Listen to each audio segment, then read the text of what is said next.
Welcome to Politica Show on Lions Wire. Today is June 7th, 2024, and our political analysis is going to be provided, as always, by our political analyst, Ilya Levkov.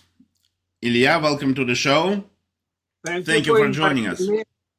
And let me know when our viewers would like somebody else instead of me, okay? I'm sure they would prefer you. Well, don't take such things for granted. All right. So after all, we will be talking about that issues that concentrated President Biden, i.e., freedom and democracy. Our viewers deserve those values as well. Absolutely.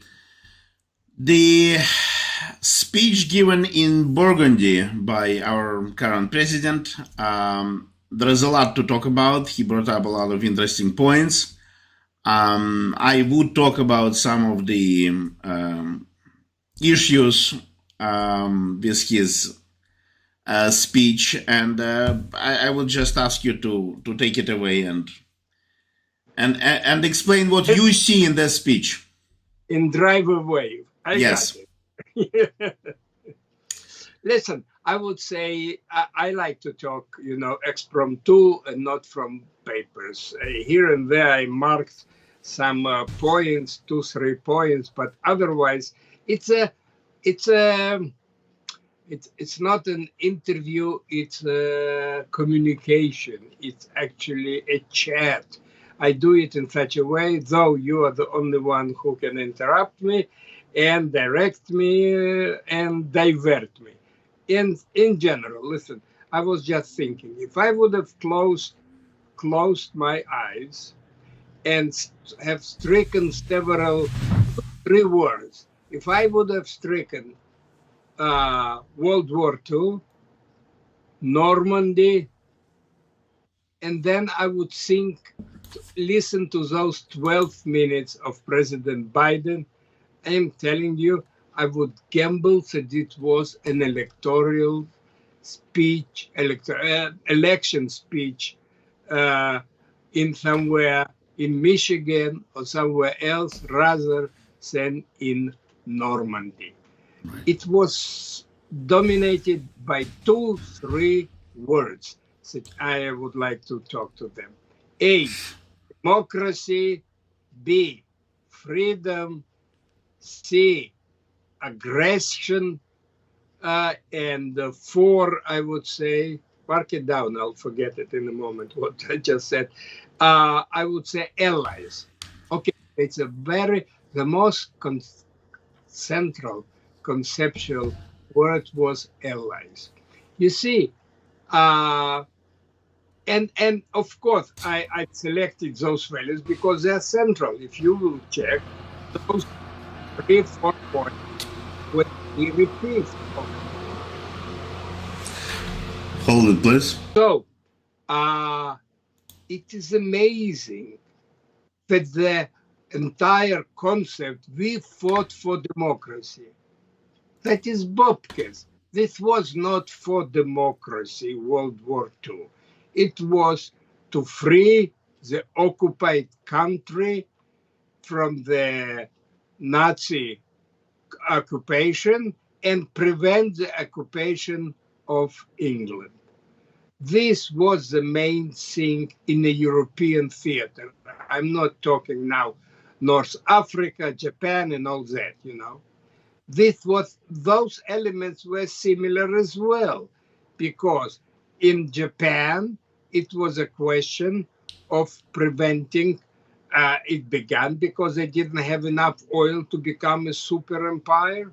And later on, of course, against the Japanese occupation of neighboring states.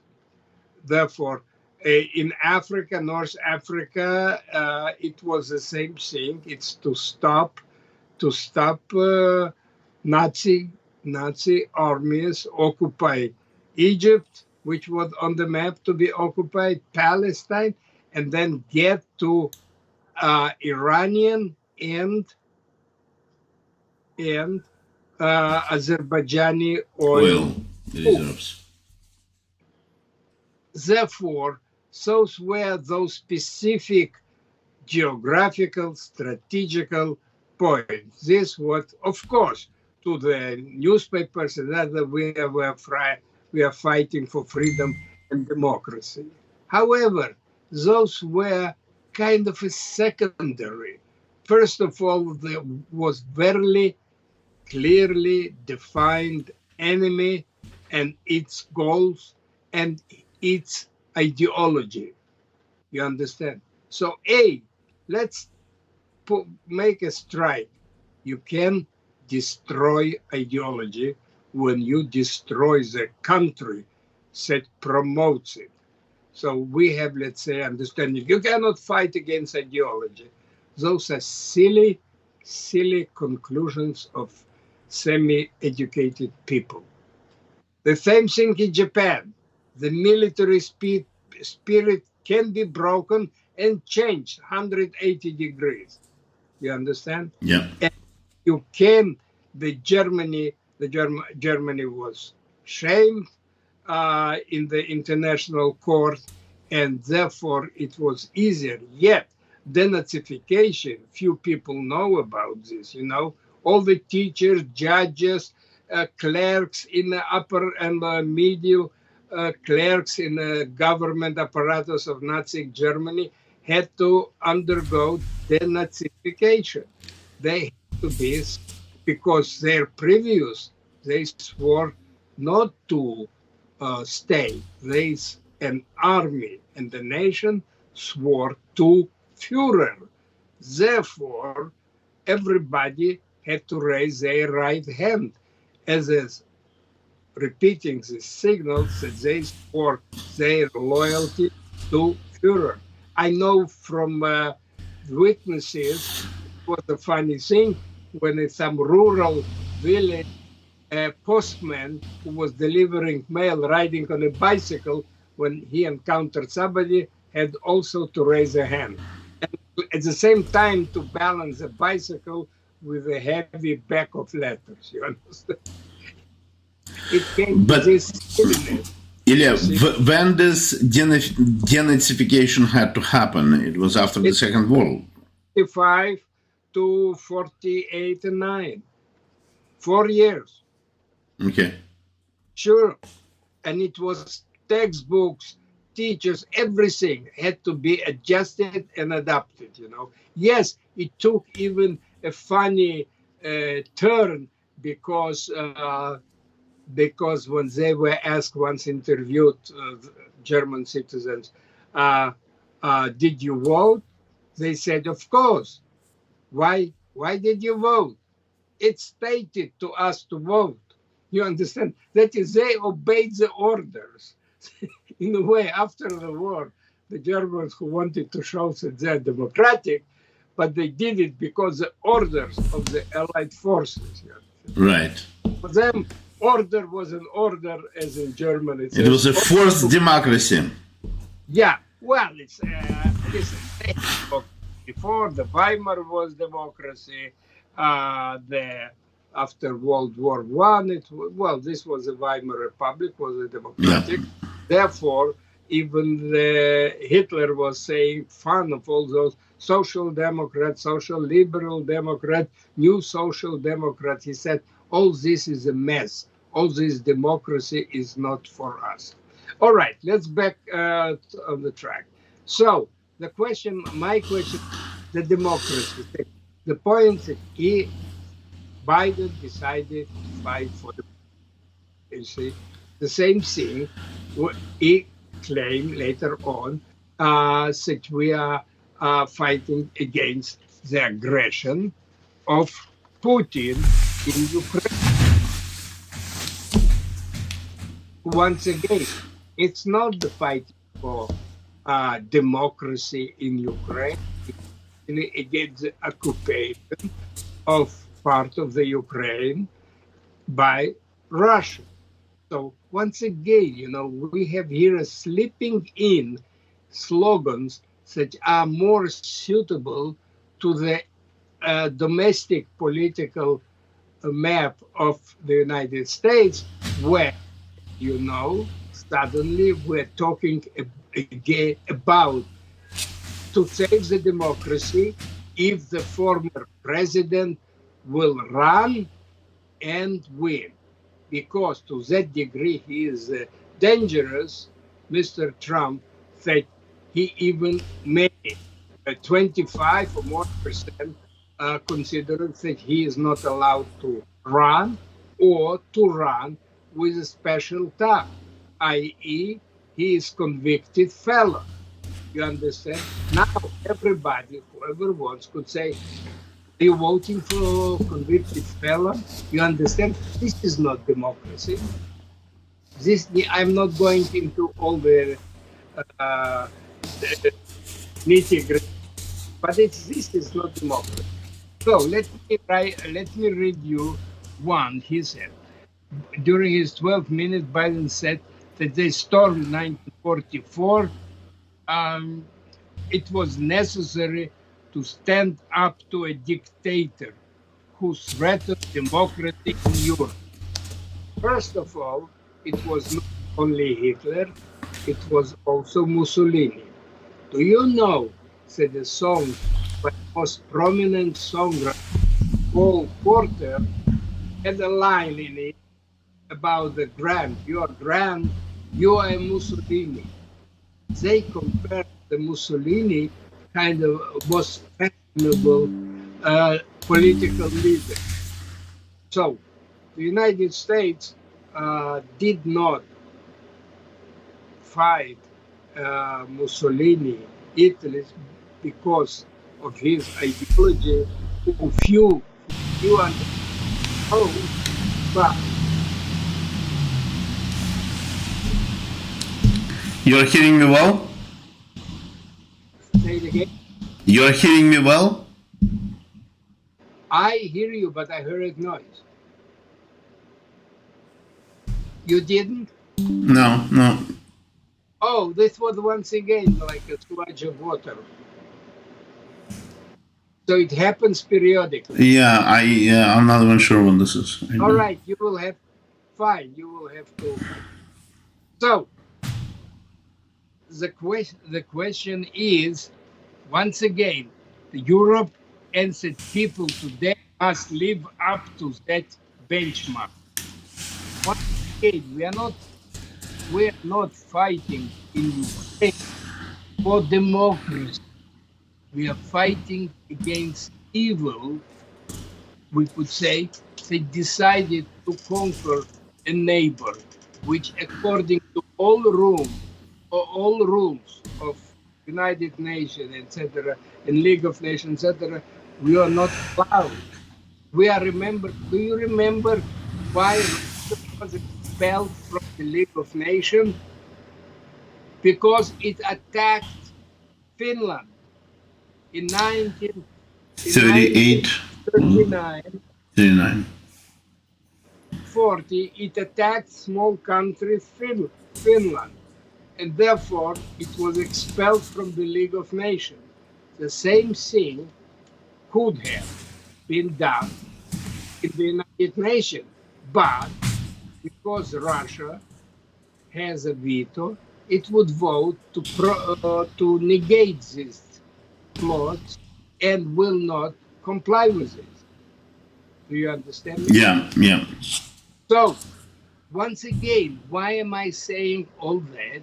Because it's once again, it really rings much deeper of what's going on today in the United States in this pre-election period than what really the goals and the values that were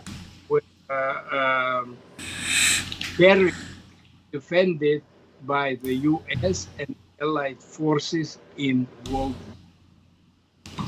Let's go to the next value of this, and this is ally, because Biden very often calls it we allies, we were allies. That's true, but I want to know you there were a lot of friction between the allies. It was a friction if Montgomery should have a general commandant of the United States under Eisenhower. It was also a problem how to handle de Gaulle, how to let him, where to let him land. You know, he came much, much later. He actually entered France on August 1st, 1944. That is, it's almost 2 months after the invasion. 2 months after the invasion. But he wanted to have his terms, and he demanded to be by himself, not surrounded by allies, because it was also political in order to show the central figure of de Gaulle in the future political arrangements, Scene of France, yeah. you know. And therefore, he decided, one of the reasons, I will tell you even more, the question was how to enter Berlin. I'm sorry, Paris.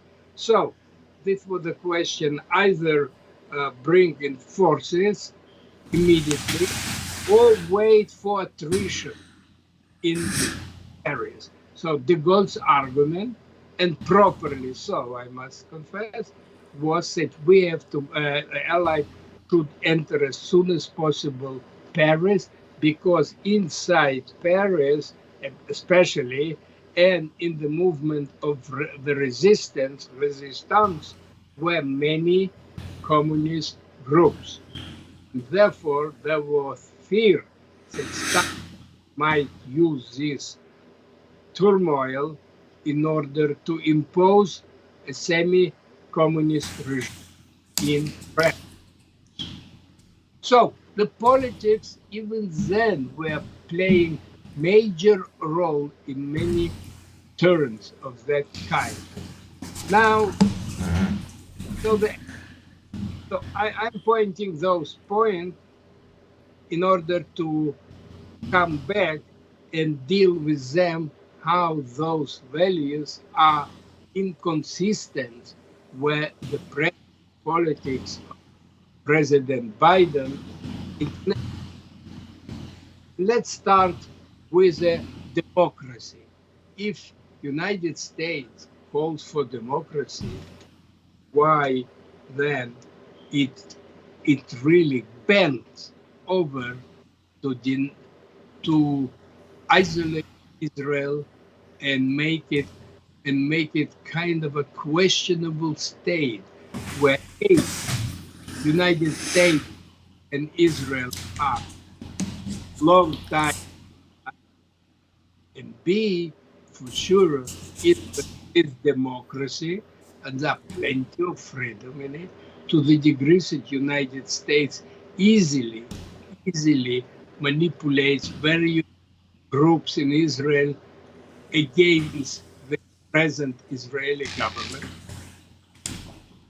So those values are incompatible with what were so-called the values in 44 and American values today when it deals with conflict in. Once again, the question is allies. This is the most important. I touched a little bit. There were frictions in 1944 among the. However, we compare relationship with the United States. So United States, long before Biden when Biden was even a teenager, was not then even in a university, presented United States one of the mightiest weapons against the Soviet Union. That socialist government of Israel in 1956 presented United States, and specifically for the CIA, the most anti-communist weapons US ever waged against the Soviet Union. And this is the secret speech of the Khrushchev. Khrushchev in February 1956. It is unbelievable, and I have the books. I published the books, as a matter of fact, CIA from what? From Roosevelt to Reagan, where really this story details many others.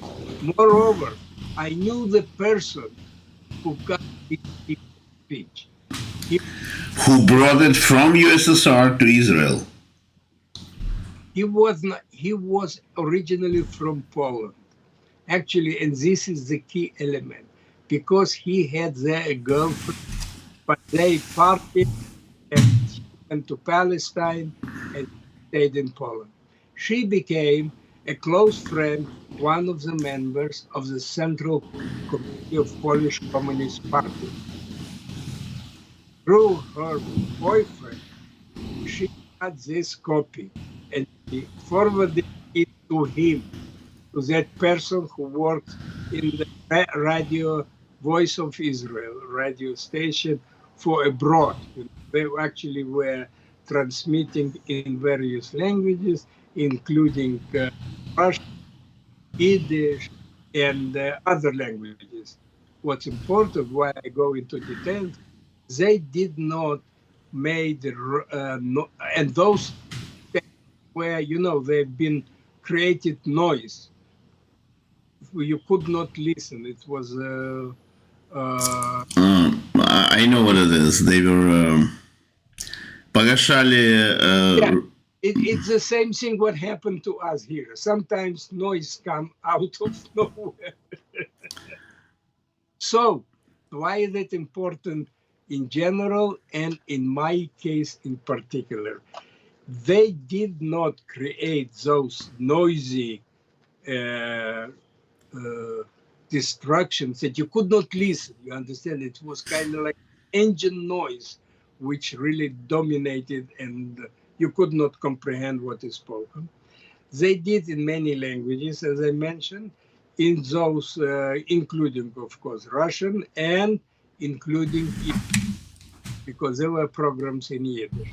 However, they didn't make noise in their program in Hebrew because there are practically few people in the Soviet Union who knew Hebrew. Luckily to me, my mother was fluent in Hebrew, father 50-50, but they listened and they heard about the speech of Khrushchev at that Congress in February 1956. Hold on, Ilya. Your parents were fluent in Hebrew while being in Russia? No, In Israel. my parents became under Russian control in 1939 when they occupied the eastern Poland, Vilna, and part of Belarus. Mm-hmm. So this way, they they lived under the Polish, continued to live in that places. Their citizenship was converted from Polish to Soviet, but they remained in a way, their youth and schooling went outside of the Soviet Union. Therefore, they're so different from the rest of the Russian Jews. So, in this particular case, mother realized immediately, and as a matter of fact, in these days, many years ago, during the War of Independence, one of her nephews, in a way, was killed, but and the mother of that soldier lived, of course, and many others they came to the 20s. And my mother asked, send us a present. She understood it and sent us an invitation to emigrate to Israel. This way, I see. in a way, the beneficiary number one of that speech that mother could. comprehend.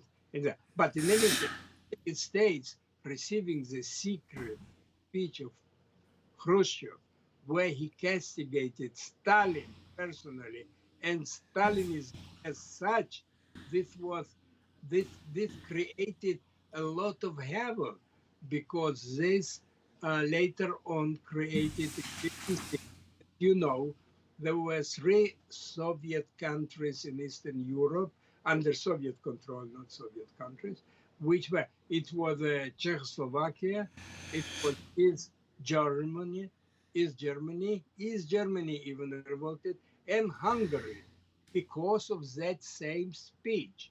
You understand? Because because they also realized the speech of the secret speech of Khrushchev.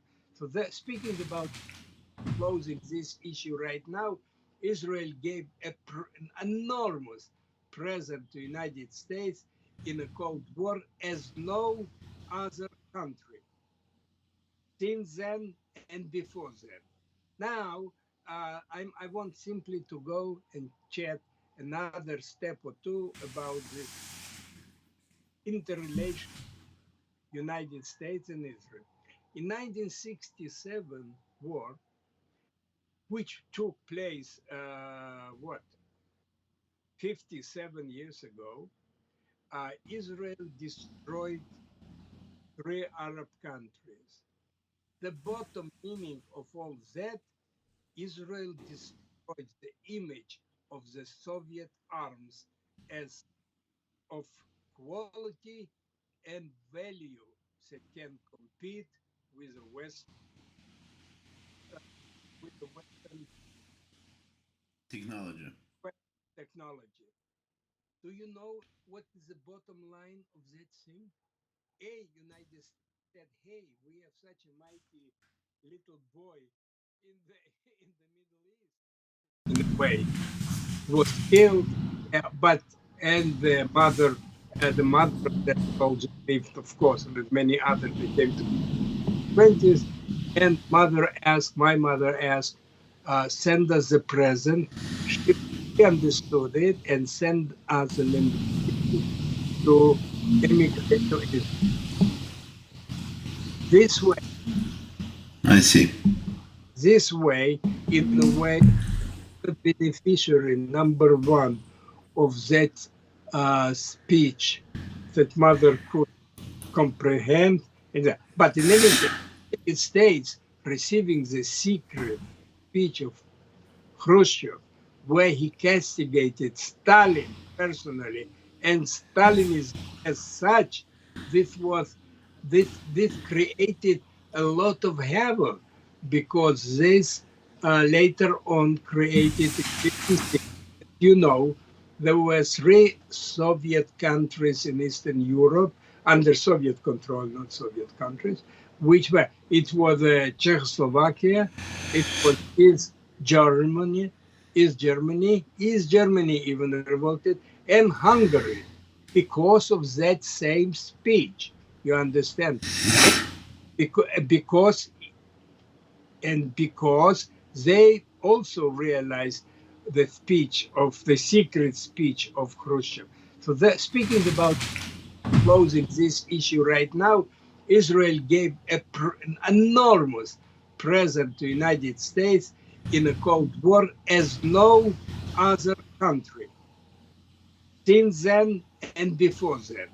Now, I want simply to go and chat another step or two about this interrelation United States and Israel. In 1967 war, which took place, 57 years ago, Israel destroyed three Arab countries. The bottom meaning of all that, Israel destroyed the image of the Soviet arms as of quality and value that can compete with the West, with the Western Technology. technology. Do you know what is the bottom line of that thing? A United States said, "Hey, we have such a mighty little boy in the in the Middle East." Set high when they occupied the first front line of Nazis in Normandy. It requires a lot of guts. I'm sure that our viewers saw it many, many times.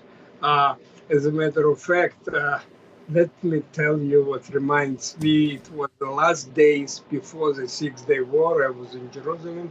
Next to me was a dormitory of university, and we sat. And what movie did they show? Can you imagine? It was called The Longest Day. It was the day of the invasion. It was the first movie about the uh, D-Day. invasion, not TV, movie. Yeah, It I'm was saying D-Day, not TV. oh, D-Day, yes, the movie about the D-Day, sorry. And as a matter of fact, and so it was practically manual. So we would not we the managers will switch off the movie. They will read the code names that for soldiers that had to return immediately to their unit. Do you hear? And then they switched on, and we continued to watch. So this was kind of a merging of 1944 with the 2-3 days before the Six-Day War, which was on June 5th, as you know. The D-Day had to start actually on June 5th, but there was a huge storm, and luckily, they postponed for one day, and one day it was once again uh, able to cross all those 7,000, was 7,000 ships. Can you imagine? 7,000 ships. It was enormously. In any case, um, so therefore, this was history of D-Day, and on the eve of the beginning of Six-Day, where I was in the midst of this movie of the D-Day. By the way, this was one of the first movies in which participated Sean Connery, and I even remember the name. He played a Scottish soldier, and his name in the movie was Flanagan. Those who are interested, Very Scottish name, Flanagan. Flanagan was Sean Connery played this name in the D-Day. So, uh, where do I go from here? I would like to go through once again. Now, let's try to summarize it. I think, how long are we already? 7 o'clock, 45 We minutes. had small break, so we can continue a bit more. We can summarize now. Look at this. How President Biden behaves toward those nowadays. He calls, in a way, this was all those positions that he mentioned. This was not to be indifferent and deal with the outside world in America, not to be isolation, as he accuses. This was all those political games, to show don't be, otherwise we might face a similar situation. And we cannot now to do, but to let Putin to occupy Ukraine. It's nice words and a good idea. But look what President Biden did 2.5 years, almost less than half. It was to limit Ukraine to have a free hand to use the weapons. The Ukraine, like Israel, never asked United States to send their soldiers. However, the weaponry and was needed. United States contained Ukraine and didn't provide it with possible defensive weapons. You understand? Defensive weapons not to shoot Moscow and St. Petersburg, but to shoot the bridge and to relieve that Crimea Peninsula, which was occupied by Putin in 2014. Even those weapons were not given, they were contained. So in this conflict, there was more than military assistance for Biden. Not to mention that on the eve of this war, Biden stated openly, well, if it's a local military operation, Russian operation in Ukraine, it's okay with me. Yeah, that was such a goofy. This is unbelievable what he did. He basically gave green light. You can do it and we won't respond. The green light. Or as in Israel, they call it, when they call it traffic, pink light. You know what's a pink light? It's No. between red and yellow, that you can still cross the intersection. If somebody said you crossed on red, says no, it was pink.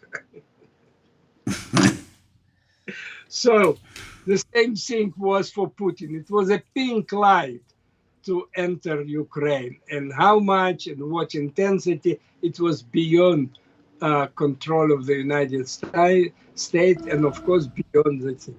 Look at the allies, what with Afghanistan. It's a horrible picture when the huge American plane, military plane with 100 people cling to it somehow. The last plane that was taking off. To take off. It's not simple defeat. It's a humiliation, almost akin to the similar picture as United States left Vietnam. Yeah. Helicopter, which was on the top of American embassy, where these upper rooms were even settled, utilized by the CIA. And this was the entire latest American helicopter, CIA, the State Department, embassy, everything was in ruin in a second when this airplane took the last people that cooperated for years with American forces in South Vietnam. So once again, what I'm saying, look at this today. So what? How can he call to fight for freedom and democracy and at the same time tries to twist arms and legs to Israel, who tries to do the same? After all, Hamas and Hezbollah and Iran, they are not promoter of freedom and democracy. And yet, United States supports them more or assures their existence after committing those horrible actions. This is the point. You understand? This is a schism in perception, mentality, and implementation of President Biden nowadays. He calls for freedom and democracy in on the beaches of Normandy, and at the same time does the opposite when it comes to its older allies. Where were Ukraine in 1956? They were loyal Soviet Republic. Do you know that, by the way, most of the books published in Russia, in the Soviet Union, anti-Semitic and anti-Zionist books, were published in Ukraine? I didn't know that. And I think most of those books in my library. Listen, and I think that it was done intentionally by Moscow. They utilized Ukraine in a way to set the fire of enmity of Jews that cannot be trusted, and they're colonialist and they're manipulated by NATO and United States. They created that poison, you understand, nowadays, and therefore, well, I don't want to divert too much. It's an issue by itself. So the bottom line is, I would like simply once again to state to you a line or two from the Biden. They fought to vanquish a hateful ideology in the 30s and 40s. Does does anyone does anyone doubt they would not move heaven and earth to vanquish the hateful ideologies of today? That is, we compare right from World War II, Cold War, in order to present the position of Biden, that he fights on the side of Ukraine. But we know very, very well that he does it with very, very poor results. Because if I will finish on this, even if State Department, the allies, Western states, want to move Putin to some compromise, they have to allow Ukraine nowadays to destroy this bridge and to reoccupy Crimea. Then, in that position, what they do, it becomes a part victory for Ukraine and part what we call, in chess, part, you know, Punt.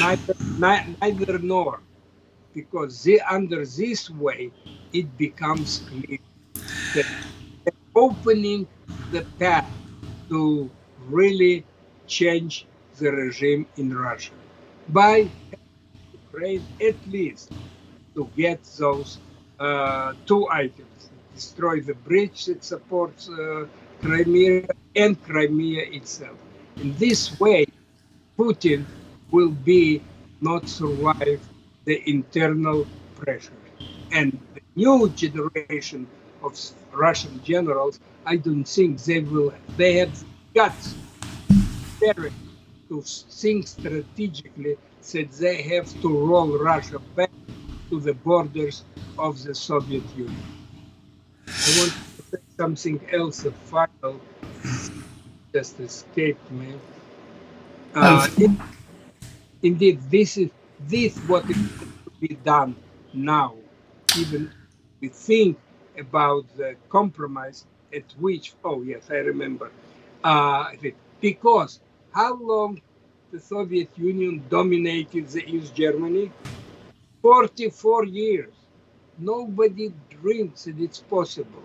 44 years they were. And the Baltic Republic, even more, it's a 44, it's a 48, almost 50 years.